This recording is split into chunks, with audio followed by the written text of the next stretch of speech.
Don't think I don't know what you're doing right now. I may be on the other side of the screen and probably wrote this like several weeks ago, but I know you're probably chutting out on the YouTube. Or maybe you're not, I guess. I don't really know you or anything like that. Maybe you're tuning in while carrying the boats and the logs, and if you are, hell yeah, you do you, David Garglins. I guess I'm pretty much slobbing around while writing the script, but maybe that's the kind of zone we need to be in right now for today's video. The video being, what can make laziness such an incredibly persistent and detrimental force in everyone's life? Before that, though, my obviously not real name is Wet Spork, and while I'm no expert in any particular field, I'm pretty good at rambling about nonsensical shit until it wraps itself up, so stay along for that ride. I think that for a somewhat related question for y'all to comment about today, I'll ask you this. What's the hardest thing you've done recently? Alright, now that we're done with a cool little icebreaker, let's try not only to define laziness, which I hope should be pretty easy for all of us, and the instances in which we see it in modern society most commonly.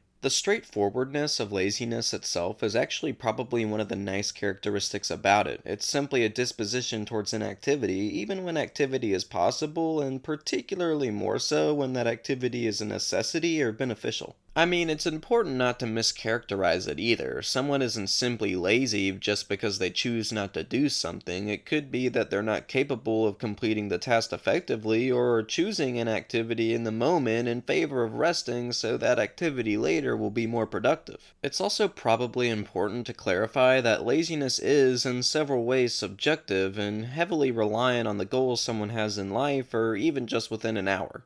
It can seem pretty easy to say that someone is a lazy bastard if all they do is play video games and goon all day, and while that definitely might be true, if it's what they want most for their life is to goon and game 24/7, then they're actually pretty proactive from their own perspective. So when we keep these sorts of parameters in mind, and what sort of circumstances do we see laziness modernly? I think the most common sort of laziness we often start to see, and obviously this is going to be a first world type of problem mostly, is particularly through social media.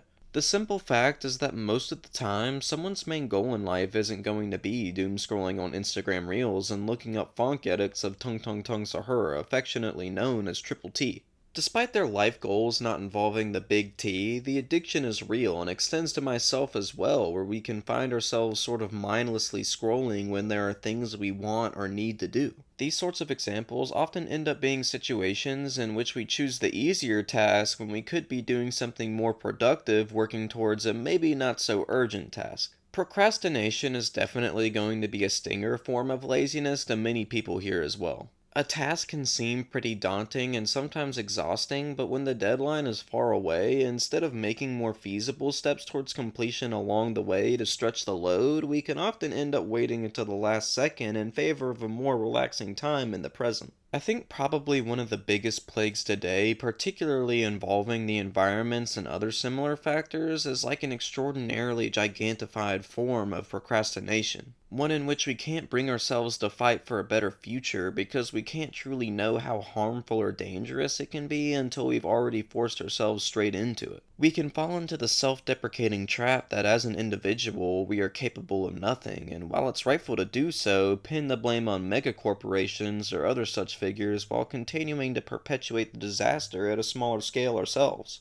In a quick synopsis, laziness becomes a thing by which we're not only victims of, whether it be via addiction, circumstance, goals, convenience, or any other such things, it also becomes a tool which we use to undermine our own roles and probably most importantly, our capability. I mentioned earlier that an exception to laziness could be presented in a case by which we have reasonably concluded that a task assigned to us is simply not in our ability to complete and working towards it would be a waste overall. However, as I also just said before, and by the way, with all these I said befores, I hope you've been listening, that laziness often ends up being a tool towards its own means. One of the biggest problems of laziness is that we often fall into its convenient grasp because we allow this desire for comfort to convince ourselves that whatever could benefit us yet draw us out of this comfort is simply something we can't achieve. Along the way, we sort of come across this self-fulfilling affirmation of incapability, where we constantly give in to failure with the justification that it was simply something always out of grasp, while using our preceding examples as inconsequential proof to oneself that future outcomes are bound to have the same result anyway.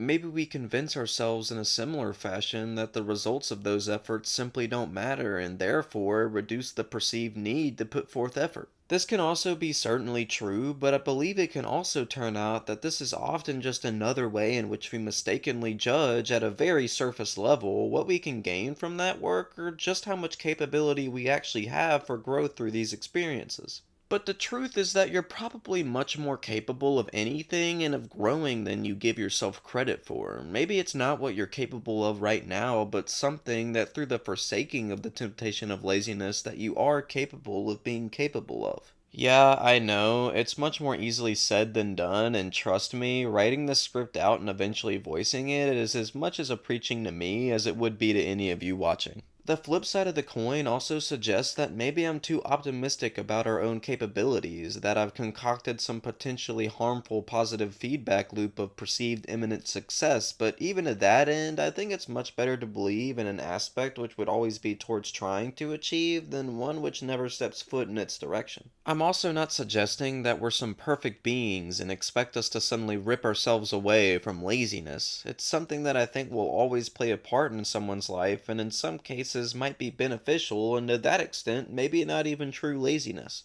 But I suppose that I wanted to clarify to people that you shouldn't let something like comfort convince you that it's the only state you can thrive in. Laziness, except for some exceptions, can be a choice, although a hard one not to choose. You and me may not simply be gifted with the ability of a hyperintelligence, photographic memory, special muscle proteins, an endurance like you've never seen, a natural beauty only comparable to the most heavenly landscapes, basic social skills, or a rich mommy and daddy. But just because those individuals may have it easier doesn't mean that there isn't something we want in life that we can excel at as well, despite the effort it may involve. Even more, you're likely capable of changing not only the parts about your own life, but to some scale, likely even the world around you.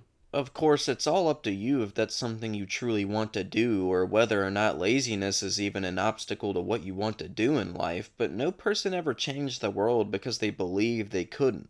Maybe I'm hashtag hope maxing too much here, and I'll take the flak for it if I am, but I'd have to say that perhaps it's at least worth a try to envision for once not what you can't do, but shed a little laziness and envision all of what you can. I guess that's about all I have to say for now, so get to brawling with some of that laziness we all have at least a little bit of, and stay wet, and also P.S. it's hot in my room, I recorded this whole thing shirtless.